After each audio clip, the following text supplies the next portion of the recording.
So what if a truly revolutionary idea, one that could totally change the purpose of faith, was just hiding in plain sight inside an ancient text all along?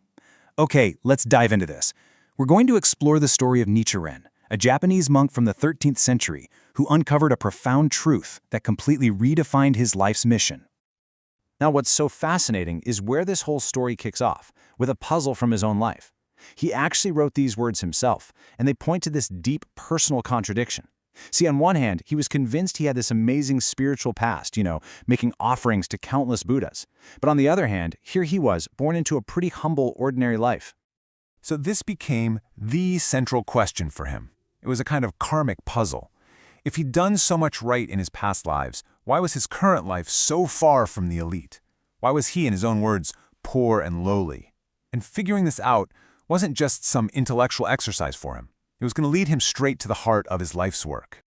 To really get the breakthrough that Nichiren had, we first have to understand the world he was born into. His whole perspective was shaped by where he stood in society, or maybe more accurately, where he didn't stand. Japan back in the 13th century had this incredibly stark social divide. I mean, you had the elite, the royalty, the samurai warriors, the top-ranking clergy, basically the people holding all the power. And then you had everybody else, the farmers, the merchants, the fishermen.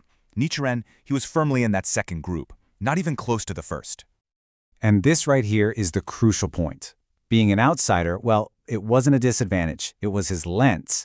It gave him this unique ability to see and to feel the suffering that ordinary people were going through in a way the ruling classes just couldn't.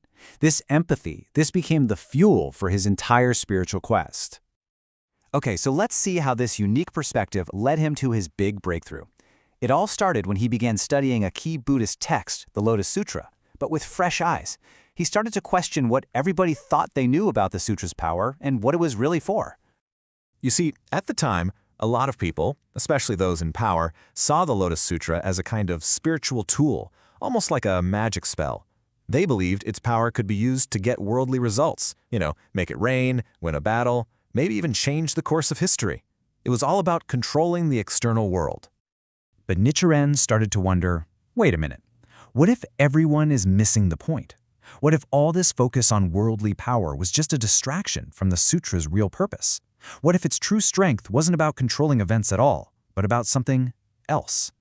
And boom, this is his profound realization. He concluded that the true power of the Lotus Sutra wasn't about magic or miracles. No, it was about its radical, unwavering determination to save everyone. Not just the nobles, not just the wise ones, but every single living being, with no exceptions. It was this incredible declaration of universal compassion. Now, a realization like that, it's not something you just write down in a journal and forget about. For Nichiren, this changed everything. It transformed his entire purpose. It was something that had to be put into action. He understood that his offering to the Buddha couldn't be some passive ritual. It had to be an active, living mission. His purpose wasn't just to believe in this idea of universal compassion, it was to become a vehicle for it. So he totally reframed the whole idea of a religious offering into this simple, powerful cycle. It wasn't about giving stuff to a temple. It was a cycle of action. Step 1, share this wonderful teaching of universal salvation. Step 2, by doing that, you're directly helping and benefiting everyone around you. And then the final, beautiful conclusion, step 3, helping all living beings is the highest way you can possibly honor the Buddha. He managed to summarize this entire philosophy in one elegant, powerful line. There's no separation. Compassion for others isn't some secondary goal, it is the main act of faith. And this is what solved his initial puzzle. His purpose wasn't to achieve some high status for himself, but to serve all people, from whatever station in life he was in. And that leaves us with a pretty timeless question, doesn't it?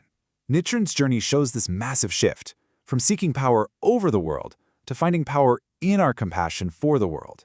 It really asks us to think about where true strength lies. Is it in our ability to control our circumstances, or in our determination to care for everyone within them?